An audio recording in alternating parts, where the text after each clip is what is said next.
තොරතුරු වල හැටියට අපි බලන්න යන්නේ කවුද මේ ග්‍රැනි කියන්නේ කියලා.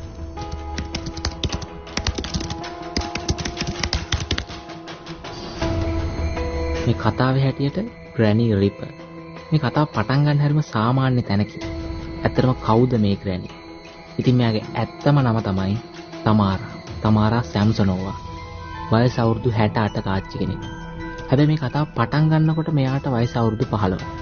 ඉතින් මේ ග්‍රැනි රිපර් එහෙම නැත්නම් තමාරා කියන්නේ කවුද කියන්න කලින් අපිට මෙයාගේ අම්මයි තාත්තයි ගැන හොයාගන්න වෙනවා. තාත්තා හොරකම් කරන රුමේනියාවේ ගමක මේ කට්ටිය ග්‍රැනිගේ අම්මෝයි තාත්තයි මරන්න පාවිච්චි කරලා තියෙන්නේ බේස්බෝල් බැට් එකක්. ඒ බැට් එක තමයි පස්සේ කාලෙක මේ ග්‍රැනි ගත්තේ තියෙන්නේ. මේ සිද්ධිය සිද්ධ වෙනකොට ග්‍රැනීට වයස අවුරුදු 15යි. හැබැයි එතනදී ග්‍රැනීට පුළුවන් වෙලා තියෙනවා බේරලා පැනලා යන්න. ඊට පස්සේ මෙයාව අල්ලගෙන තියෙනවා චාලි කියලා පේන්ට කෙනෙක්. මෙයා ඉතාලි ජාතිකයෙක්. ඒ වගේම මෙයාගේ බිරිඳ තමයි ඊවා. නමුත් චාලිගේ හිටපු බිරිඳ, ඒ කියන්නේ චාලිගේ එක්ස් ක්‍රේසු මේ චාලිවයි ඊවවයි මරලා දානවා.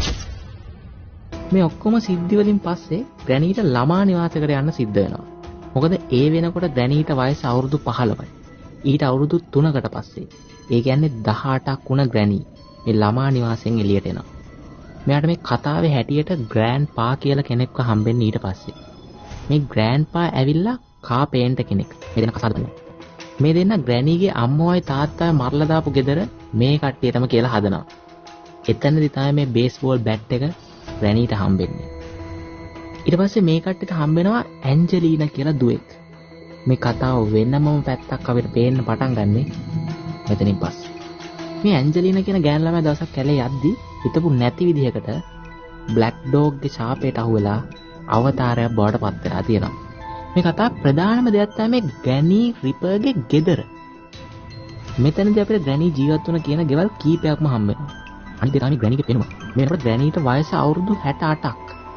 ග්‍රැනිගේ පෙනුම ගත්තම සුදුමැලි සාමාන්‍ය ශරීරයක් සහ උසක් තියෙන වයෝවෘද්ධ කාන්තාවක්. මූණ ගැන කිව්වම ලේන, කටෙනුත් ලේනවා, ඇස්වලුත් ලේනවා, ඒ වගේම ඇඟේ යම් යම් ස්ථානවලත් අපිට ලේ පැල්ලම් බලා ගන්න පුළුවන් වුණා. විශේෂයෙන්ම ඇස්වල අයිරිස් නැහැ. ඒ කියන්නේ ඇස්වල කළු ඉංග්‍රියාව නැහැ. ඒ කියන්නේ මේ වෙනකොට ග්‍රැනි අන්ධයි. මේ වෙද්දි බ්ලැක් ඩොග්ගේ ශාපයට අහු වෙලා ඉන්න ඇන්ජලිනාට සයිමන් කියලා කෙනෙක් හම්බෙන්නේ මෙන්න මේ වෙලාවේ. ඒකට කවුද මේ සයිමන්? සයිමන් කියන්නේ බ්ලැක් ඩොග්ගේ ශාපයට අහු වුණු තවත් අවතාරයක්. පස්සේ කාලෙකදී ඇන්ජලිනාගේ සැමියා වෙන්නේ සයිමන්. සයිමන් සෙලෙන්ඩර්ම. රෙඩි අවතාරය. මොකද ඇන්ජලිනා බ්ලැක් ඩොග්ගේ ශාපයට අහු වෙලා අවතාරයක් මේ වෙනකොට. මෙතනින් පස්සේ තමයි ග්‍රැනි රිපර් ඇත්තටම ග්‍රැනි රිපර්. දැන් ග්‍රැනීට ඕනි වෙනවා ඇන්ජලිනා, සයිමන් සහ සෙලෙන්ඩ්‍රිනා කියන මේ තුන් දෙනාට ඒ කට්ටියගේ පරණ ජීවිතය ආයමත් ලබලා දෙන්න. මෙතනදී තමයි ග්‍රැනීට සෙලෙන්ඩ්‍රිනාගේ දිනපොත හම්බෙන්නේ. සෙලෙන්ඩ්‍රිනාගේ දිනපොත ආරක්ෂා කරලා එයාගේ පවුලයට ආයමත් ජීවිතය ගෙන්න ග්‍රැනි විසින්ම අවතාරයක් බවට පත් වෙලා තියෙනවා. සෙලෙන්ඩ්‍රිනාගේ රහස දන්න ඕනිම එක්කෙනෙක් මරලා දාන්න මේකද උගුල් අටවන්න පටන් ගන්න මෙන්න මෙතන. මේකට මෙයාට ග්‍රෑන්ඩ් පාත් උදව් කරනවා. මෙතනදී තමයි ග්‍රැනි 11 දෙනෙක්ව මාරන්නේ. සෙලෙන්ඩ්‍රිනාගේ දිනපොතෙන් ග්‍රැනීට අනතුරක් වෙන්න පුළුවන් කියලා ග්‍රැනීට තේරෙන්නේ මෙන්න මේ වෙලාවේදී. ඒ නිසා ග්‍රැනි හොඳ ආරක්ෂාවක් සඳහා ග්‍රෑන්ඩ් පාත් එක්ක ග්‍රෑන්ඩ් පාගේ ගෙදරට යනවා.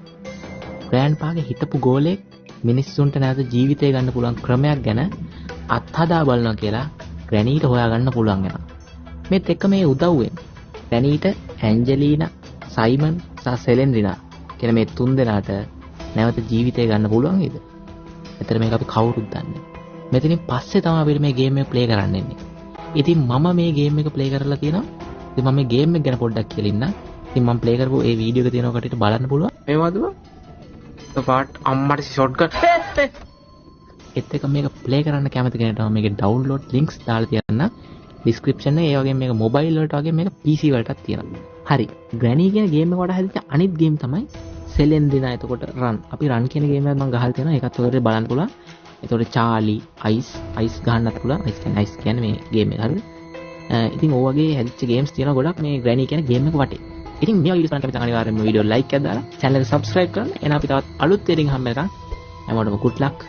පරිස්සමෙන් ඉන්න.